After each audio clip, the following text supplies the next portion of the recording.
ನಮಸ್ಕಾರ ವೀಕ್ಷಕರೇ, ನಮ್ಮ ಟಿವಿ ಅರ್ಪಿಸುವ ನಮ್ಮ ಸವಿರುಚಿ ಕಾರ್ಯಕ್ರಮಕ್ಕೆ ನಿಮಗೆಲ್ಲರಿಗೂ ಪ್ರೀತಿಯ ಸ್ವಾಗತ. ಇದು ಅಡುಗೆ ಮನೆ ನಮ್ಮದು, ಹೊಸ ರುಚಿ ನಿಮ್ದು. ಸೊ ಯಾವ ಅಡುಗೆಗಳನ್ನು ಹೇಳ್ಕೊಡ್ತಾರೆ ಇವತ್ತಿನ ನಮ್ಮ ಅತಿಥಿ ಶ್ರೀಮತಿ ರಾಧಾ ಪೈ, ಇವ್ರನ್ನೇ ಕೇಳೋಣ ಬನ್ನಿ. ನಮಸ್ತೆ ಮೇಡಮ್. ನಮಸ್ತೆ. ಕಾರ್ಯಕ್ರಮಕ್ಕೆ ಸ್ವಾಗತ ತಮಗೆ. Thank you. ಸೊ ನಮ್ಗೆ ಯಾವಾಗಲೂ ಇಲ್ದಿದ್ರೆ ನಿಮ್ಮ ಕೇರಳ ಸ್ಟೈಲ್ ಇದ್ದು ಏನಾದರೂ ಒಂದು ಅಥೆಂಟಿಕ್ ರೆಸಿಪಿ ಹೇಳ್ಕೊಡ್ತೀರಿ. ಸೊ ಇವತ್ತು ಕೇರಳ ಸ್ಟೈಲ್ ಕೊಂಕಣಿ ಅಡುಗೆಯ ಯಾವುದು? ಇಲ್ಲ, ಇವತ್ತು ಸಾಧಾರಣ ಮಾಡೋದೇ ನನ್ನ ಮಗಳು ಹೇಳಿದ್ದು. ಒಂದು ಬೀಟ್ರೂಟ್ ಪಚ್ಚಡಿ, ಮೊಸರು ಇಟ್ಟು. ಓಕೆ. ಇನ್ನೊಂದು ರೆಸಿಪಿ ಸೌತೆಕಾಯಿ ಸಜ್ಜಿಗೆ ರೊಟ್ಟಿ. ಸೌತೆಕಾಯ್ದು ಸಜ್ಜಿಗೆ ರೊಟ್ಟಿ. ಹೌದು, ಬೆಳಗ್ಗೆ ಬ್ರೇಕ್ಫಾಸ್ಟ್ಗೆ ತುಂಬ ಚೆನ್ನಾಗಿರುತ್ತೆ. ಅದಕ್ಕೆ ಬೆಣ್ಣೆ ಇದ್ರೆ ಒಳ್ಳೆದ, ಇನ್ಸ್ಟೆಂಟ್ ಆಗಿ ಮಾಡುವಂಥದ್ದು. ಹೌದು. ಓಕೆ, ಸರಿ. ಹಾಗಾದ್ರೆ ಮೊದಲು ನಾನು ಬೀಟ್ರೂಟ್ ಪಚ್ಚಡಿ ಮಾಡ್ತೇನೆ, ಯಾಕೆಂದ್ರೆ ಅದು ಬಿಸಿ ಬಿಸಿ ತಿನ್ಬೇಕು. ಸೌತೆಕಾಯಿ ಸಜ್ಜಿಗೆ ರೊಟ್ಟಿ. Okay okay. ಸೊ ಬಿಸಿ ಬಿಸಿ ತಿಂದ್ರೆ ಚೆನ್ನ. ಹೌದು. ಹಾಗಾದ್ರೆ ಸೈಡ್ಗೆ ಫಸ್ಟ್ ಒಂದು ಮಾಡಿ ಮತ್ತೆ ಮಾಡ್ಕೊಳ್ಳೋದು. ಬನ್ನಿ ಮೊದಲು ಪಚ್ಚಡಿ. Yes madam. ಸೊ ಫಸ್ಟ್ ಈಗ ನೀವು ನಿಮ್ಮ ಮಗಳು ಹೇಳ್ಕೊಟ್ಟಂಥದ್ದು ಎಂತ ಬೀಟ್ರೂಟ್ ಪಚ್ಚಡಿ ಸ್ಟಾರ್ಟ್ ಮಾಡುವ? ಹೌದು. Yes sir. ಮೊದಲಿಗೆ ಕಡಾಯಿ ಬೇಕು. ಗ್ಯಾಸ್ ಆನ್ ಮಾಡಲಿಯಾ? ಹೌದು. ಬೀಟ್ರೂಟ್ ಮತ್ತು ಸ್ವಲ್ಪ ಉಪ್ಪು, ನೀರು ಹಾಕಿ ಸ್ವಲ್ಪ ಬೇಯಿಸಬೇಕು. ಸೊ ಹಾಗೇನೆ ಬರೀ ಬೀಟ್ರೂಟ್ ಒಗ್ಗರಣೆ ಮತ್ತೆ ಮಾಡೋದು. ಹಾಂ ಹಾಂ. ಓಕೆ. ಸ್ವಲ್ಪ ನೀರು ಹಾಕಿ ಸ್ವಲ್ಪ ಸಾಕು, ಬೇಗ ಬೇಕು. ಸಾಕು ಸಾಕು. ಸೊ ಬೀಟ್ರೂಟ್ ಮತ್ತು ಅದಕ್ಕೆ ನೀವು ಉಪ್ಪು ಹಾಕ್ಕೊಂಡಿದ್ದೀರಾ? ಹೌದು, ಉಪ್ಪು ಹಾಕಿ.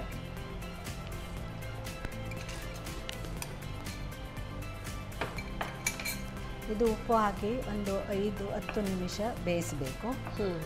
ಅದು ಬೇಯುವುದರೊಳಗೆ ನಾವು ಇದು ಅಂದರೆ ಅನ್ನದ ಜೊತೆಗೆ ಸೈಡ್ ಅನ್ನದ ಜೊತೆಗೆ ಒಳ್ಳೆಯದಾಗ್ತದೆ. ಮೊಸರು ಇಟ್ಟು ತೆಂಗಿನಕಾಯಿ, ಜೀರಿಗೆ ಮತ್ತು ಗ್ರೀನ್ ಚಿಲ್ಲಿದ್ದು ಮಸಾಲೆ ಮಾಡಬೇಕು, ಗ್ರೈಂಡ್ ಮಾಡಿ. ಓಕೆ. ಹೌದು. ಅದು ಆ ಕಡೆ ಬೇಯ್ತಾ ಇರುತ್ತೆ. ಹೌದು. ಸೊ ನೆಕ್ಸ್ಟ್ ನಾವು ಗ್ರೈಂಡ್ ಮಾಡಿ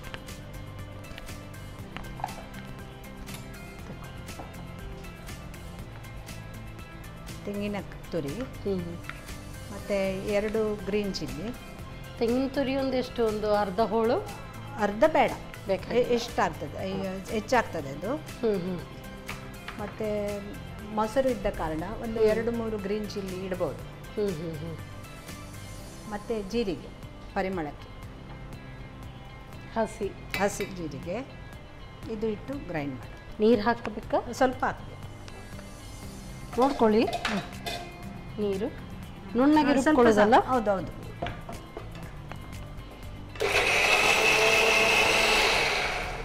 ಇದು ಸ್ವಲ್ಪ ಒಂದು 5 ನಿಮಿಷ ಬೇಯಲಿ.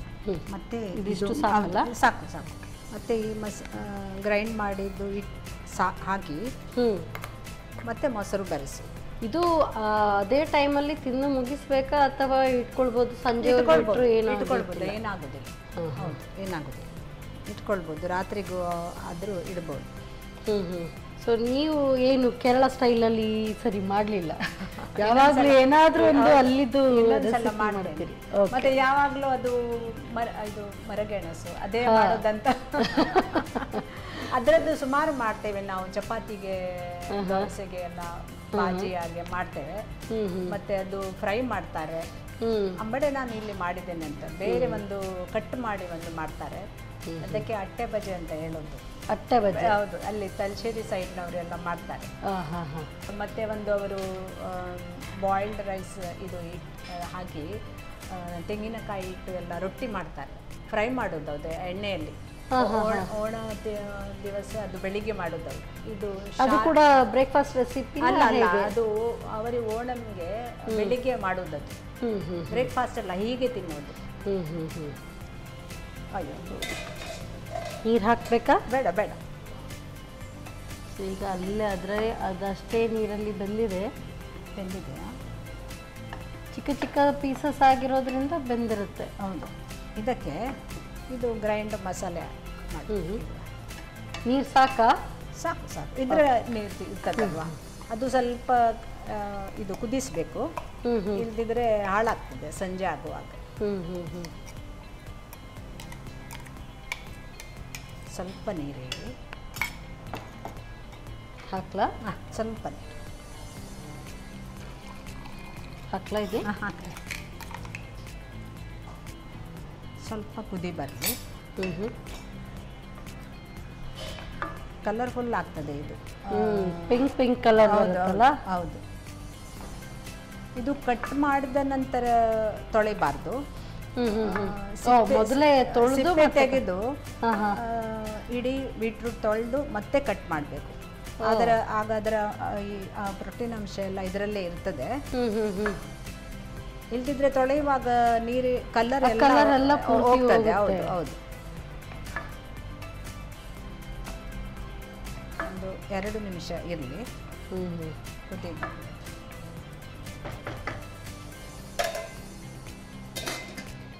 ಈಗ ಫಸ್ಟ್ ನೀವು ಉಪ್ಪು ಹಾಕಿದ್ರೆ ಅಷ್ಟೇ ಸಾಕಾಗುತ್ತಾ? ಸಾಕಾಗ್ತದೆ. ಬೇಕಾದರೆ ಸ್ವಲ್ಪ ಮತ್ತೆ ಆಗೋದು. ಈಗ ಸ್ವಲ್ಪ ಹಾಕಿದ್ದೇನೆ ನಾನು, ಅಷ್ಟೇ ಸಾಕಾಗುತ್ತೆ. ಅಷ್ಟೇ ಸಾಕಾಗುತ್ತೆ.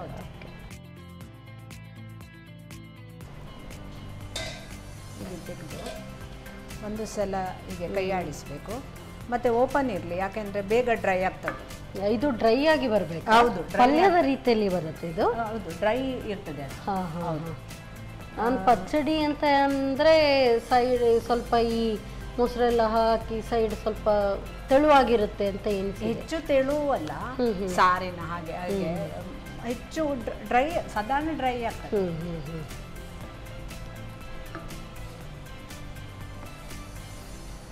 ಇಷ್ಟೇ ಆಗೋದು, ಮೊಸರು ಎಲ್ಲ ಇಟ್ಟು.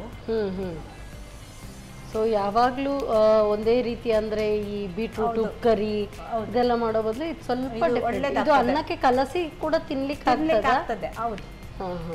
ಒಮ್ಮೊಮ್ಮೆ ಒಂದೊಂದು ಹಸಿಮೆಣಸಿನಕಾಯಿ ತುಂಬ ಖಾರ ಇರ್ತದೆ, ಅದು ತಿನ್ನಲಿಕ್ಕೆ ಆಗೋದಿಲ್ಲ. ಹಾಗೆ ನಾನು 3 ಹಾಕಿದ್ದೇನೆ ಗ್ರೈಂಡ್ ಮಾಡಲಿಕ್ಕೆ. ನೋಡಿ, ಡ್ರೈ ಆಯಿತು. ಹೌದು.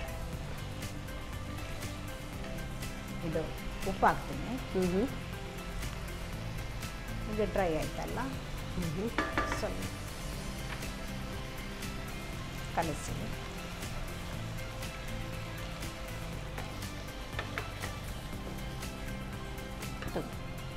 ಮೊಸರು ಹಾಕಿದ ನಂತರ ತುಂಬಾ ಹೊತ್ತು ಇಲ್ಲ ಇಡ್ಲಿಕ್ಕೆ ಇಲ್ಲ. ಇದಕ್ಕೆ ಮಸಾಲೆಗೆ ಕುದಿ ಬರೆಯುವವರೆಗೆ ಕಾಯ್ದು ಅದಕ್ಕೆ ಮೊಸರು ಒಡೆಯುತ್ತೆ. ಹೌದು. ಸ್ವಲ್ಪ ಡ್ರೈ ಆದಮೇಲೆ ಕರಿಬೇವೆ, ಸಾಸಿವೆ ಮತ್ತು ಒಂದು ಬೆಡಗಿ ಮೆಣಸಿನಕಾಯಿ ಹಾಕಿ ಒಗ್ಗರಣೆ ಮಾಡಿ ಸಾಕು. ಆಫ್ ಮಾಡಿದ್ದೀರಾ? ಹೌದು. ಆನ್ ಮಾಡಬೇಕಾ? ಒಗ್ಗರಣೆ. ಹೌದು.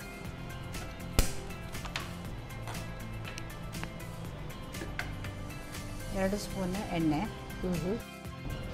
ಸಾಸಿವೆ ಅರ್ಧ ಸ್ಪೂನ್, ಮತ್ತು ಕರಿಬೇವು, ಬ್ಯಾಡಗಿ ಮೆಣಸಿನಕಾಯಿ ಹಾಕಿ ಒಗ್ಗರಣೆ ಮಾಡಿ. ಸೊ ಇದಿಷ್ಟೇ ಸಿಂಪಲ್. ಇನ್ನು ಈ ಒಗ್ಗರಣೆ ಹಾಕಿದರೆ ಇದು ಆಯಿತು. ಮತ್ತು ಅದು ತಣ್ಣಗಾದ್ಮೇಲೆ ಇನ್ನೂ ಕೂಡ ಡ್ರೈ ಆಗ್ತದೆ. ಹೌದು.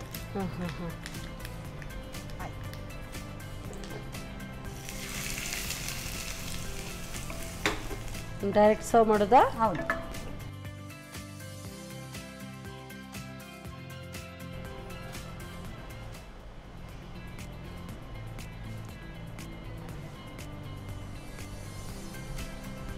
ಬೀಟ್ರೂಟ್ ಪಚ್ಚಡಿ ರೆಡಿ. ನನ್ನ ಮಗಳು ಹೇಳಿಕೊಟ್ಟದ್ದು. Thank you so much madam. ಆರೋಗ್ಯಕರವಾದಂಥ ಬೀಟ್ರೂಟ್ ಪಚ್ಚಡಿ ಬಿಸಿ ಬಿಸಿಯಾಗೂ ಕೂಡ ಇದನ್ನು ಸವಿಬಹುದು ಅಂತ ಹೇಳಿದರು. ತಣ್ಣಗಾದರೂ ಕೂಡ ಚೆನ್ನಾಗಿರುತ್ತೆ. ಹೇಗೆ ತಯಾರಿಸೋದು ಮತ್ತೊಂದು ನೋಡಿ. ಬೀಟ್ರೂಟ್ ಪಚ್ಚಡಿ ತಯಾರಿಸುವ ವಿಧಾನ: ಮೊದಲು ಸಣ್ಣಗೆ ಹೆಚ್ಚಿದ ಬೀಟ್ರೂಟ್ಗೆ ರುಚಿಗೆ ತಕ್ಕಷ್ಟು ಉಪ್ಪು, ಸ್ವಲ್ಪ ನೀರು ಹಾಕಿ ಬೇಯಿಸಿ. ಇನ್ನೊಂದೆಡೆ ಅರ್ಧ ಕಪ್ ತೆಂಗಿನ ತುರಿಗೆ, ಹಸಿಮೆಣಸು, ಜೀರಿಗೆ, ಸ್ವಲ್ಪ ನೀರು ಹಾಕಿ ನುಣ್ಣಗೆ ರುಬ್ಬಿಕೊಳ್ಳಿ. ಆನಂತರ ಬೇಯಿಸಿದ ಬೀಟ್ರೂಟ್ಗೆ ಸೇರಿಸಿ ಬೇಯಿಸಿ. ಬೀಟ್ರೂಟ್ ಪೂರ್ತಿ ಬೆಂದ ನಂತರ ಮೊಸರು ಸೇರಿಸಿ 1-2 ನಿಮಿಷ ಬೇಯಿಸಿಕೊಳ್ಳಿ. ಕೊನೆಯಲ್ಲಿ ಸ್ವಲ್ಪ ಎಣ್ಣೆ ಬಿಸಿ ಮಾಡಿಕೊಂಡು ಸಾಸಿವೆ, ಕರಿಬೇವು, ಒಣಮೆಣಸು ಹಾಕಿ ಒಗ್ಗರಣೆ ಮಾಡಿಕೊಂಡರೆ ರುಚಿಕರವಾದ ಬೀಟ್ರೂಟ್ ಪಚ್ಚಡಿ ರೆಡಿ. ನಮ್ಮ ಟಿವಿ ಫೇಸ್ಬುಕ್ ಪೇಜ್ ನ ಲೈಕ್ ಮಾಡಿ, ಯೂಟ್ಯೂಬ್ ಚಾನೆಲ್ ನ ಸಬ್ಸ್ಕ್ರೈಬ್ ಮಾಡಿ. ನಮ್ಮ ಎಲ್ಲಾ ಯೂಟ್ಯೂಬ್ ವಿಡಿಯೋ ಅಪ್ಡೇಟ್ಸ್ಗೆ ಬೆಲ್ ಐಕಾನ್ ಕ್ಲಿಕ್ ಮಾಡಿ. ನಮ್ಮ ಟಿವಿ ಕರಾವಳಿ ಕರ್ನಾಟಕದ ನಾಡಿಮಿಡಿತ.